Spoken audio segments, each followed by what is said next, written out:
Welcome to episode 150 of OTD, your daily dose of soccer history by 17 Laws Guy. Before we begin, a heartfelt thank you to everyone who has listened, encouraged, sent ideas, and helped carry this show through its first 150 episodes over these past 5 months. I appreciate it more than you know. But now to the show. It's March 30, 1952. We're in Madrid, at the Nueva Chamartín. And today's story is about one of football history's most fateful defeats. Because on this day in 1952, Real Madrid lost 4-2 at home to Millonarios in the club's Golden Jubilee tournament, and one player in blue did something that changed the future of football: Alfredo Di Stéfano. But how did he get here? Real Madrid had reached 1952 as a giant institution in waiting. As we talked about in episode 126, the club had been founded in 1902, built itself through administration and ambition, and by the post-war years had one decisive advantage over almost everyone else in Spain: Santiago Bernabéu.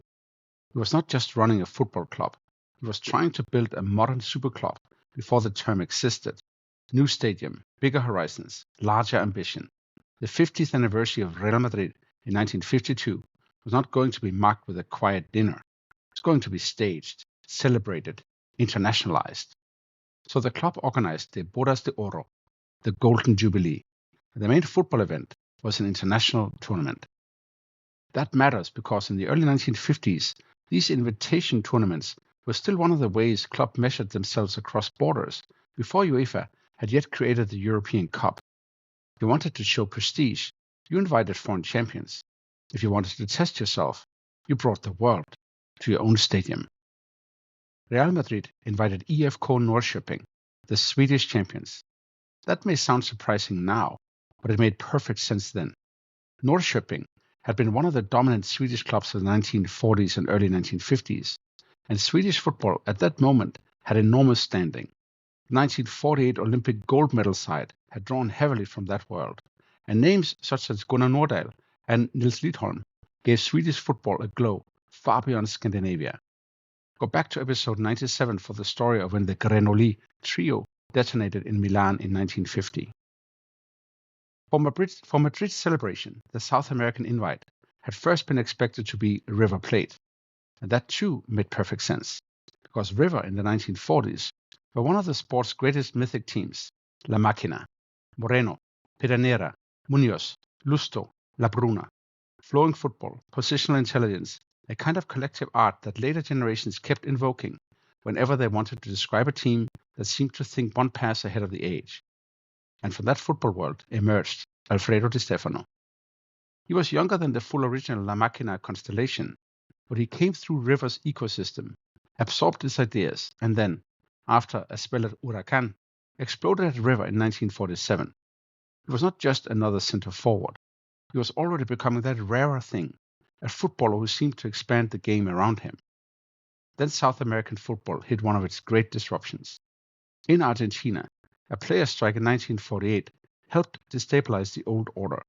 In Colombia, the professional league entered the wild, glittering, semi-outlaw period known as El Dorado.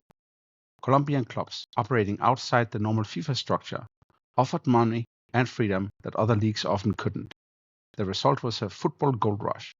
Stars arrived, contracts blurred, structures frayed, and Millonarios of Bogotá became one of the great beneficiaries. That is how Di Stéfano ended up there. All of this we'll talk about in a future episode of OTD, of course. It's a brilliant story. But not only Di Stéfano went to Bogotá, Adolfo Pedernera went too, bringing not just reputation, but football intelligence. Nestor Rossi too. Millonarios were not just some novelty act from an obscure league. They were a serious team, a brilliant team, the famous Ballet Azul. They won titles, dazzled crowds, and by 1952 were good enough that a European tour no longer felt like an excursion. It felt like an examination. So when River did not come to Madrid, Millonarios did. And that substitution, in historical terms, may be one of the most consequential invitation changes the game has ever seen. The tournament opened with Millonarios drawing 2-2 against Norrköping, with Di Stéfano scoring. That already told Madrid what sort of level the Colombians had brought with them. Then came March 30. Real Madrid against Millonarios. The anniversary match, that was supposed to flatter the hosts, the celebratory occasion in which the White Club would show itself to Europe and South America.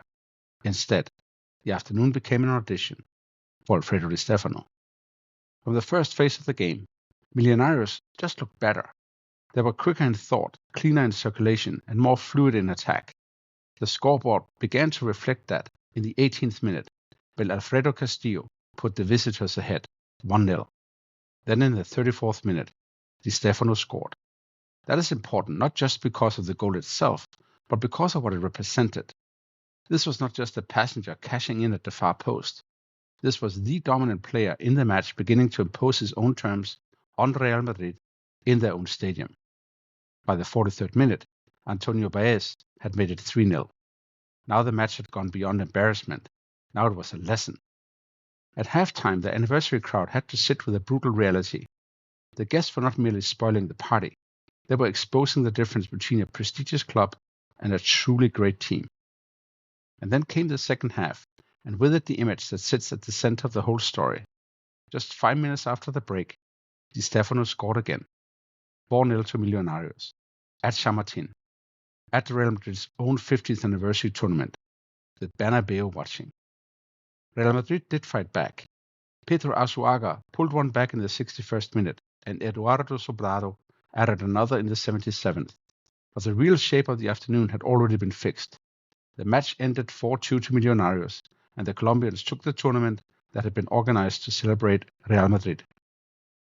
What made the afternoon unforgettable was not just that Millonarios won, it was how they won. They looked more modern, more mobile, more coherent, and Di Stéfano looked like the best footballer on the pitch by some distance. That is why the legend formed so quickly and has survived so stubbornly. The legend says that Bernabeu saw Di Stéfano that day and understood at once that Real Madrid had to sign him. Now history is usually more complicated than legends, and this story is no exception. Bernabeu did not sign him on the spot. There was no magical same-night completion. There was another year of complication, dispute, legal argument, and one of the most infamous transfer struggles in football history still to come. But the core of the legend is true enough to matter. This was the day Real Madrid discovered Di Stéfano. Not discovered that he existed, but discovered what he looked like in front of them, discovered what he could do to them, and discovered, perhaps most importantly, what they themselves were still missing. But so what? Real Madrid went after Di Stéfano, and by 1953 they got him, after one of the most tangled transfer sagas the sport has ever seen, involving both River Plate and Millonarios, both Barcelona and Real Madrid, arguments over whose rights actually mattered, intervention from football authorities, and the notorious proposal that he should alternate seasons between Spain's two giants. That's an OTD story for a different day. And that madness, of course, didn't last. Di Stéfano became a Real Madrid player, and once that happened, the history of the club changed. And that is the heart of this episode. Would Real Madrid have become Real Madrid in the deepest mythical sense without Di Stéfano? Maybe still a great club, maybe still a Spanish giant, maybe still rich in ambition and structure, but the leap, that leap, is much harder to imagine without him. Because Di Stéfano did not merely improve Real Madrid, he transformed what the club could be. With him, they won La Liga in 1954 after a long wait. With him, they entered the European Cup era, not just as participants, but as a defining force. With him, they won 5 straight European Cups from 1956 to 60. And with him, Real Madrid stopped being only a major Spanish club, became football's first enduring global superpower. That is why March 30, 1952 feels so fateful. It's not just a famous friendly. It's an origin point for a version of Real Madrid that exists to this day. Then there's the larger Di Stéfano arc. His club career became absurdly rich. League titles in Argentina, Colombia, and Spain. European Cups, scoring titles, historic status almost everywhere he went.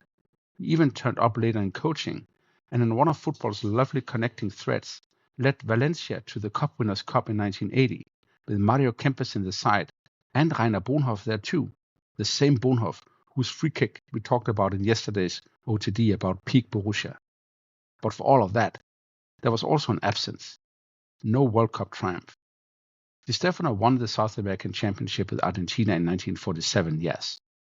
but he never played in a World Cup finals tournament. One of the greatest footballers ever somehow stands outside that part of the game's mythology. And yet perhaps that suits him a little, because Di Stefano's legend is not built on 1 month of international tournament football. It's built on command, on total football before the phrase, on the sense that wherever he played, the match began to orbit him. Millonarios still exist, proudly, historically, significantly, but not at the level they represented in 1952. IFK Norrköping still exists too, with their own rich Swedish history, but again, not at that old level. Only Real Madrid remained on the summit for decade after decade after decade, and that too sharpens the meaning of the day. 3 clubs met in Madrid in the spring of 1952. One was brilliant, one was powerful, one was decorated, but only one would turn the moment into a permanent operating model. Before we go, 3 things to take away from March 30, 1952.